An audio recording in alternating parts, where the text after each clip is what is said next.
کبھی آپ صرف کہہ دیں نا میرا رب میرے ساتھ ہے، اس لفظ میں اتنی طاقت ہے کہ دشمن ویسے زیر ہو جاتا ہے۔ زندگی میں کسی سے بھی لڑائی ہو اچھی طرح سوچ لیں کہ اللہ اس طرف ہے یا اس طرف ہے۔ اگر آپ زیادتی پہ ہیں تو پھر رب مظلوم کی جانب ہے۔ اگر اللہ کی مدد آپ کے ساتھ ہے تو دنیا کی کوئی طاقت آپ کو گرا نہیں سکتی، اور اگر آپ مظلوم کے مقابلے میں ظالم بن کے آپ کھڑے ہو گئے ہیں اور آپ نے رویہ وہ اختیار کیا ہے کہ جس میں مدد نہیں آئے گی، تو پھر یاد رکھ لیں کہ آپ کوئی بھی ہیں، کہاں بھی ہیں، آپ کمزور ہیں۔ طاقتور تھے ابتدائے اسلام میں، ظاہری طاقت تھی کفار مکہ کے پاس، وہ ڈنڈوں سے مارتے تھے غریبوں کو، ان کے ہاتھوں میں ڈنڈے تھے، پر خدائی طاقت ان مظلوموں کے ساتھ تھی۔ صاحب زرقانی نے لکھا ہے، حضرت زنیرہ رضی اللہ تعالیٰ عنہ ایک لونڈی ہیں، غریب ہیں، ماڑے دا کی کام محمد نس جانا یا رونا، غریب سادی بی بی اور لونڈی کنیزہ، ایک مشرک کی کنیزہ تھی، انہوں نے کلمہ پڑھ لیا، وہ ڈنڈوں سے مارتا، دروں سے مارتا، تکلیف دیتا۔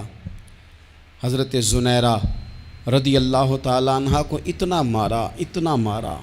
اب آپ ایک اور پہلو پر بھی غور کریں، مار بھی پڑ رہی ہے پر خدا ادھر ہی ہے، اللہ کی مدد ادھر ہی ہے۔ رب کہتا ہے کہ پہلے تو صبر کرنا، ان اللہ مع الصابرین، تو صبر کرے گا تو پھر رب کی معیت ملے گی، ذرا ٹھہرنا، تو تھوڑا ڈٹنا۔ ان الذین قالوا ربنا اللہ ثم استقاموا تتنزل علیہم الملائکہ، تو کہے اللہ میرا رب ہے، پھر تو پہلے ڈٹ، پہلے تو نے ڈٹنا ہے۔ ثم استقاموا، جو ڈٹ گیا، تتنزل علیہم الملائکہ، ڈٹنے والے کے لیے مدد آتی، پہلے تھوڑا ٹھہرنا پڑتا ہے، پہلے تھوڑا صبر کرنا پڑتا ہے، حوصلہ کرنا پڑتا، اس کے بعد مدد آتی۔ مار پڑ رہی ہے، مارا جا رہا ہے حضرت زنیرہ کو، ان کا مالک جو ہے ظاہری آقا وہ مار رہا ہے، یہ کنیزہ ہے، اتنا مارا، اتنا مارا، ان کی بینائی چلی گئی، نظر آنا بند ہو گیا۔ ابو جہل آیا اور کہنے لگا زنیرہ دیکھا نا ہمارے بت تیری آنکھیں لے گئے، معاذ اللہ، لات و منات ہمارے بتوں نے تجھے اندھا کر دیا۔ اب ایسا نہیں ہے کہ بی بی روتی جا رہی ہے، روتی جا رہی ہے، مایوسی مایوسی، معاذ اللہ، پریشانی، غریبی بڑی ہے، پوچھنے والا کوئی نہیں، یہ باتیں نہیں۔ کیا جملے ہیں خاتون کے، کیا لفظ ہیں۔ ابو جہل نے تنزیہ کہا، معاذ اللہ، کہنے لگا دیکھا نا ہمارے بتوں نے تجھے اندھا کر دیا۔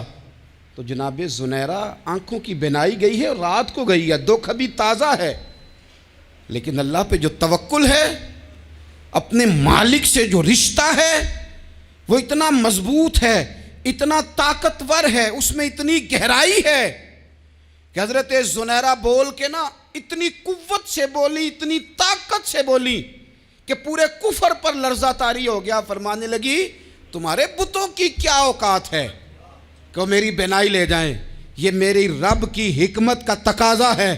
جب تک اس نے چاہا زنیرہ دیکھتی رہی، اور جب اس نے چاہا زنیرہ کی آنکھوں کی بینائی چلی گئی، اور اگر وہ چاہے گا نا تو بینائی واپس بھی کر دے گا۔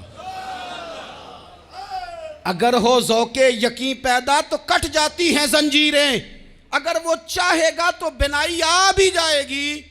حضرت زنیرہ نے رات کو یہ لفظ کہے، ابو جہل اور سارے کفار ڈر کے سن کے چلے گئے، آپ اطمینان سے آ کے بستر پہ سوئی۔ جب سویرے اٹھی تو اللہ نے آنکھوں کی روشنی واپس کر دی تھی، آنکھوں کی اب چھڑی پکڑی ہے، بازاروں میں گھومتی ہے، کہتی ہیں بلاؤ کدھر ہے تمہارے لات و منات، دیکھو میرے رب نے روشنی واپس کر دی، آ کر میرے ساتھ ادھر آ، ستمگر ہنر آزمائیں، تو تیر آزما ہم جگر آزمائیں۔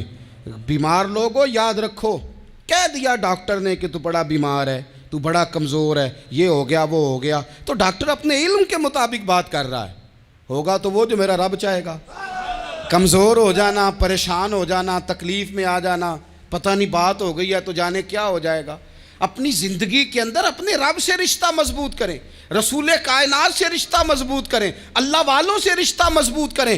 حضرت زنیرہ نے پیغام دیا کہ زندگی میں جو جینا چاہتے ہیں تو وہ رب کا نام لے کے جی سکتے ہیں۔ جو اپنی زندگی میں خوشیاں دیکھنا چاہتے ہیں تو رسول اللہ کے نام پر خوشیاں دیکھی جا سکتی ہیں. توکل کی بنیاد پر بندہ خوشیاں لے سکتا ہے.